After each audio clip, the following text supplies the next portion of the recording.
Hi! Happy Wednesday, everyone. This is Anne. Welcome back to another episode of This Week in Boot Camp.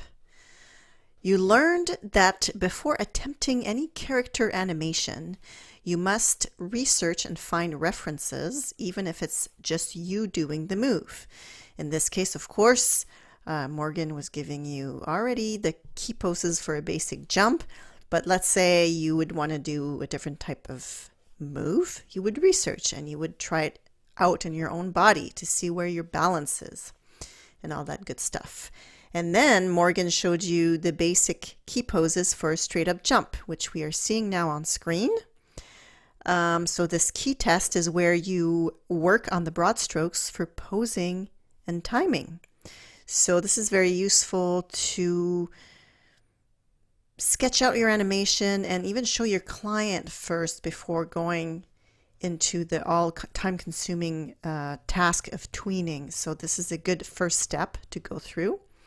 Then you have to in between these key poses and work on the timing. That's the finessing stage. The work we'll look at today will be tweened animation. So the most challenging part of this exercise, I find, is to figure out the timing of the jump, to really feel like Stretch lives in a universe with gravity like our own. So let's dive in and look at some finished jump animations. So these three examples, I think, are very well executed, and only a few polishing tweaks needed to make them even better. So let's start with Magdalena.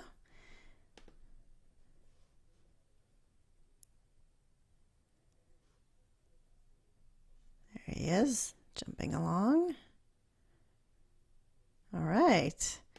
So all in all, very good feel on this jump. The timing is very good. There's a little bit of air time. The landing you might be able to make it feel a bit more impactful. And let's go through my notes here so I could see what I said here. So, okay, so these three animations that I chose, there was also a theme going through them, which is the arc in the arms or the limbs. So let's go back to our little PDF I had open earlier. This is one of the principles of animation, very important, called arcs. Most human and animal movement follow arcing paths, as shown there by the little character on screen. So in After Effects, if you rotate a limb, it'll naturally follow an arc. But since we're using position values on controllers, you don't have the arc anymore. So you have to actually draw it. You have to pull those Bezier handles and curve that motion path to recreate that arc. Otherwise, the move doesn't feel natural. It feels awkward, and also there's risk of overstretching because you want the character to do a certain kind of move, and if you don't arc the limb, it'll just try and stretch. So let's go back and look at this animation here, where arcs on the trajectories of these arms going up and down would certainly look very nice and make this animation look more polished. Okay, we'll go frame by frame. Going down here, excellent. Going up, okay. See the arms here are a little bit overstretching, so they can already here start curving. I'm wondering if now I didn't look at the actual projects. I can't tell you in detail exactly what's going on. I'm just looking at the results. Okay, coming down. Here the elbow ends up in his face. So if you could stretch that out, Magdalena, then you would probably avoid that. The arm can go straight down like this. And over here, the IK changes radically, and you can't really see it because it's behind his body, but if you pull that arc, we'll see it. So always try to hide. This is one of the tricks. The easiest trick to hide an IK change is in a straight arm, and if you pull out that arc, you'll end up with a straight arm somewhere along these frames. So I know with this rig and with this animation here, you can't put too much curves on those arcs, but just a little bit helps. As for the landing, I was looking at it, and I think just making the landing maybe 1 frame faster would help. So 1, 2, get rid of this one, down, right? So a little bit faster. Okay, but I really like how the arms just like boom, go down quickly and absorb the weight. So overall on Magdalena, I really like the timing on this. Just a little bit of work on the arms, and that would be really great. The next up is Daniel. Let's take a look. Okay, this jump feels a little different, a little faster, but also feels good. Almost maybe feels like maybe this character is a little bit heavier than the other one, and that's why it would be a bit faster. That could make sense. So I really like the timing on this one. Again, basically it's the arms. Add a little bit of motion curve in the arms. Okay, they're overstretching, and so that would help immensely. See, instead of just kind of overstretching and then snapping up, just have them follow an arc. Same here. Okay, otherwise, Daniel, this is a really nice jump. Well done.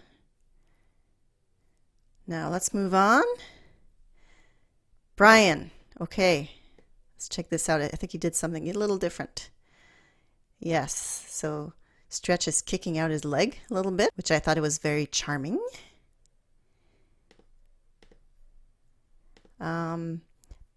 Okay, let's start at the beginning. Aha, so talking about arcs. You need one for the foot too, for this leg, because it's going up a little bit like the arms. See how it's overstretching here? To avoid that, because the leg is supposed to be basically this length, but it's so long here. So with a little bit of an arc, you can avoid that. Okay, I think that'll look great. Same with the arms a little bit. As for the timing, okay, so I'm nitpicking here, but this is what I'm here for. Remember that to control the speed and the easing on this jump, Morgan was playing with the speed graph. And so I wonder, Brian, if you could go back in that speed graph and put a little bit more contrast between the push-off, the airtime, and the landing. So same timing, I want to say, but different spacing. Playing with the spacing a little bit with the speed graph. So go back to the PDF if you're not too sure what I mean by that, by the spacing. And also Brian asked me a question about this IK pop because the arm just radically changes. And in this case, it's not a huge eyesore because it's so fast. And that's what Brian was asking me. If it's very fast, is that okay? And I said, sure. That's one of the animators, one of their tricks is to hide maybe certain awkward moves in a really fast move.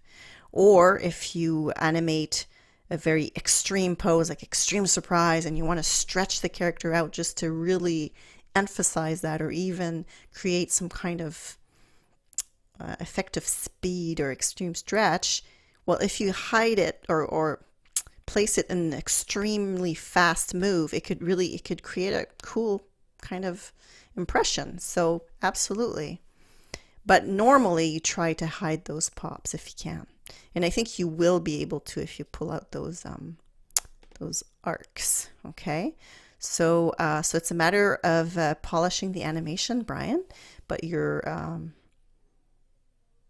you know, you got really great elements in there, and you won't need much to do that. So thanks, Brian. All right, well, that's it for me for this week. keep those animations coming and keep up the hard work. Have a great rest of the week and, well, ciao for now.